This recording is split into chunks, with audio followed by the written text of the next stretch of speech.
everyone, quick question lang. How many of you are tired of opening your Gmail every day just to find, just to find it flooded with work emails, newsletters, and random spam? 'Di ba? Nakakairita, lalo na yung si random spam na yan. Hmm? Okay, guys, just be honest. Mm. Okay. Yep, I feel you guys. That's why today, no? Today and tonight and tomorrow, okay, I'm exploring a cool alternative. It's called Chanty. Okay, guys, yung Chanty, think of it as a Gmail, pero pinasimple.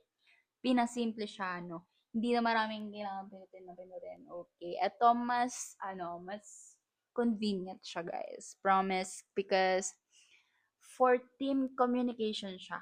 Okay, kasi sa Gmail, pag may namali kang, ano, mapagsendan, okay, di ba? Makikita niyo naman yan. So, guys, ito, super convenient niya as a team communication, guys. And guess what? We'll check it out together. And in just 5 minutes, guys, stay tuned. Let's go. So, guys, as you can see, Chanty is not just email, okay? Ipag-compare natin sila sa Okay, guys, as you can see, yung Chanty is hindi lang siya basta email. Hindi siya mukhang email. As you can see, parang nga siyang Microsoft for me. But ipag-compare natin siya sa email, okay? Ito yung home ni email. As you can see, super gulo. Nandyan lahat, naka-inbox, hindi organized. Okay, sa lahat na yata ng apps, ito na lang yung hindi nag-update, si Gmail.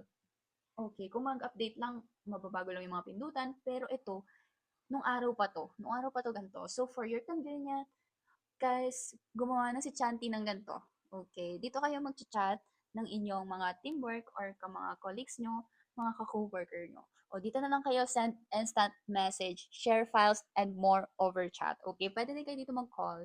Okay, so bukod doon sa mga chat and calls, guys, syempre dito yung announcement.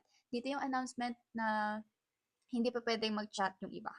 Okay, so pwedeng ikaw lang ang mag-chat dito and hindi nila pwedeng replyan. Okay, makikita niyo na rin dito syempre kung sino yung mga member ng inyong team. Okay, syempre hindi ka naman papapasok dito ng ibang member. So, dito yung task.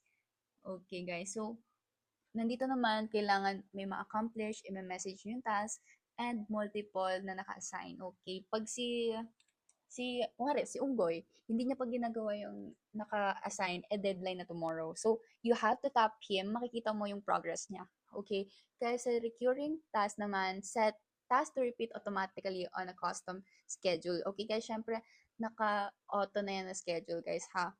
Priority and deadlines. Okay? Ito yung priority, yung red. Okay? Pag yung green is done na, and yung yellow is process na just to stay on track. So, ganun siya, guys. Dito naman sa page na 'to, guys, syempre meron din ditong task.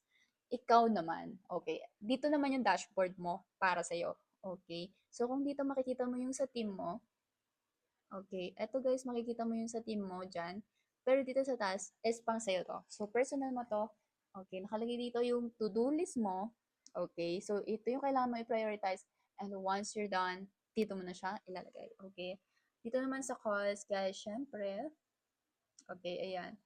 Pwede kang mag-call dito sa personal mobile phone number. Okay? Siyempre, kung hindi mo siya ma-call dito sa app na 'to, para mag-ring yung phone niya, so kailangan kontakin mo na siya dito. So, dito naman, as you can see, guys, hindi lang naman siya pang Philippines. Okay, worldwide tayo. Available dito yung United States, Uganda, Ukraine, marami pang iba, guys. Pwede nyo siyang kontakin dito. Dahil ang mga trabaho naman natin is mas maganda is international, no? Mas maganda yon. So, kailangan nga lang talagang aralin ang communication. So, pag naaral mo yung communication, guys, dito naman sa application is madali na lang siyang i-apply. Okay, all calls, ganyan. Nandito yung mga history na kung ilan minutes kayo nag-usap, ganyan. Okay, dito sa naman sa missed calls is syempre makikita mo kung sino ang dapat i-priority. Kung sino dapat ang i-priority dahil may na-miss ka na calls, so kailangan mo silang i-follow up. Okay, dito sa apps, syempre, sa mga task nyo naman is syempre may kailangan kayong application na gagamitin. So, hindi mo na kailangan magpunta sa Google Drive. Ayan, hahanap ka pa ng files dito.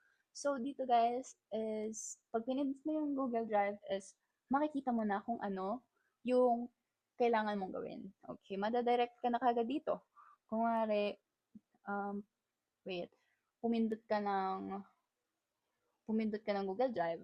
So, sa Google Drive, nandito na yung list. Ayan. Okay, kailangan mong gumawa ng list. O, ay, dyan ka na madaliver. O, ganun lang naman siya kasimple, guys.